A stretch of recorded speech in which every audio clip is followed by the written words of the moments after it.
have one sort of a little bit on each side. Martin, we know where you are on this. Go ahead. Well, it depends who you ask. If you ask the auditor, and which auditor you asked, if you asked the auditor 3 years ago if the pension accounting was accurate, she not only would have said yes, she signed off on it. So it has been actually legal and accepted, generally accepted accounting principles, if there are such a thing, since 2002 under the Progressive Conservative government.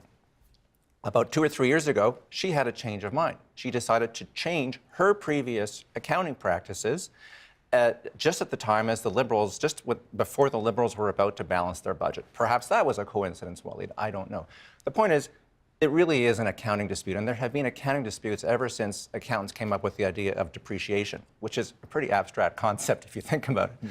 So on the pension one, they brought in a bunch of other experts, in fact, who were pension experts, accounting experts, the comptroller of New Brunswick, who's not a Liberal hack as far as I know, and they said she was dead wrong. On the Fair Hydro plan, that's a really more complicated one, and I think it is aggressive accounting, but it's the same accounting that they use at Toronto Hydro that's been used in Alberta.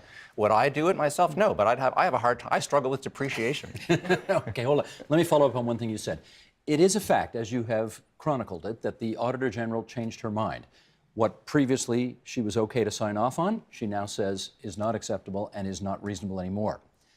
Her position on this has been, she was on this program, she told us, her position on this has been, I haven't really changed my mind. I always thought this, but since this is the way it had always been done in Ontario history, I wasn't prepared to go to the wall at that point.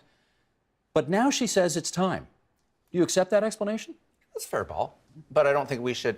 In Canada, we have this peculiar Canadian love of debating two things: prorogation, for some reason, and you're probably guilty of that, and this idea of treating auditor generals, or auditors general, I think is the plural, before you catch me out, as gods, as rock stars. And it started with Kenneth Dye, who I covered decades ago, and Sheila Fraser, and we think they're like the Pope. They're never wrong. They're nonpartisan, so that's why they tend to get extra weight. Well, except when they are. And I'm not for one moment suggesting that she is partisan. I'm not.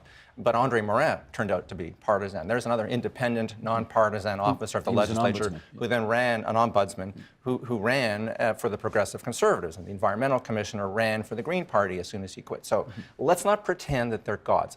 I'm not suggesting she's dead wrong about everything. I think she does a lot of terrific work. Most of what she does is quite valuable. But on the pension thing, I'm not an expert. But they brought in 4 experts who said she was dead wrong. Okay, well, I got an expert sitting right beside me here, so can you take us through